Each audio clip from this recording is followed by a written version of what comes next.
Trekking hari ketiga Manaslu Circuit dari Diang ke Namrung. Morning! We're heading to Namrung. Beautiful mountain over there. Perjalanan hari ini dimulai dengan jalur hutan lebat, pine forest, dan aliran sungai Budi Gandaki yang warnanya benar-benar cantik dan menyejukkan hati. Sungai ini mengalir dari pegunungan tinggi Manaslu, dan sepanjang trek, suara derasnya seperti menemani langkahku naik dan turun lembah. Di trek Manaslu ini, banyak sekali jembatan gantung yang harus dilewati di atas sungai Budi Gandaki berwarna biru kehijauan yang indah menyejukkan mata. Jalur treknya naik turun tanpa henti, jembatan gantungnya juga menghubungkan satu gunung ke gunung lain, melelahkan, tapi selalu seru dan penuh rasa petualangan. Jalur trek ini juga membawa kita melewati beberapa desa seperti Rana, Bihivedi, dan Gap. Sepanjang perjalanan, kita akan bertemu penduduk lokal yang kuat dan tangguh.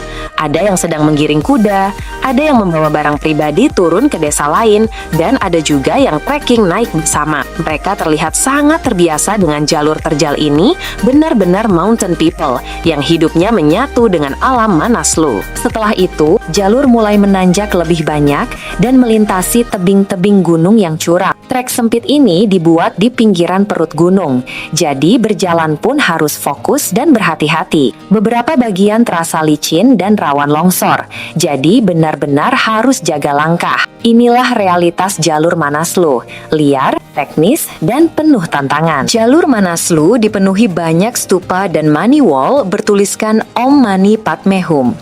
Di Himalaya, money wall bukan hanya batu berukir, tapi simbol perlindungan dan doa.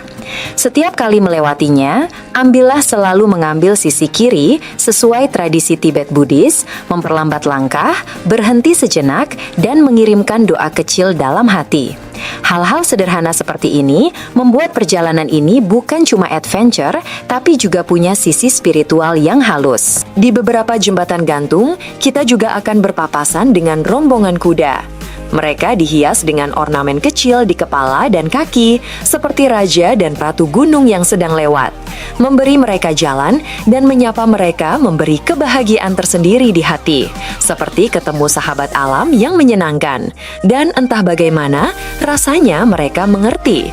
Bagi pecinta hewan dan alam, momen seperti ini benar-benar membahagiakan.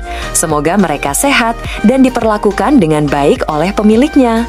Berbagi jalur dengan hewan-hewan ini adalah salah satu berkah di perjalanan Manaslu. Sebelum tiba di Desa Gap, kita melewati sebuah gerbang batu khas Manaslu yang sangat ikonik. Hampir semua trekker berhenti foto di sini.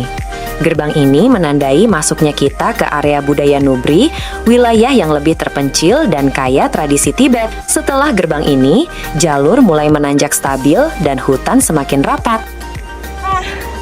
After 3 hours and a half trekking, aku sampai di sini setelah 3,5 jam trek. Maka jalan menuju trekking trail itu dari satu desa sana.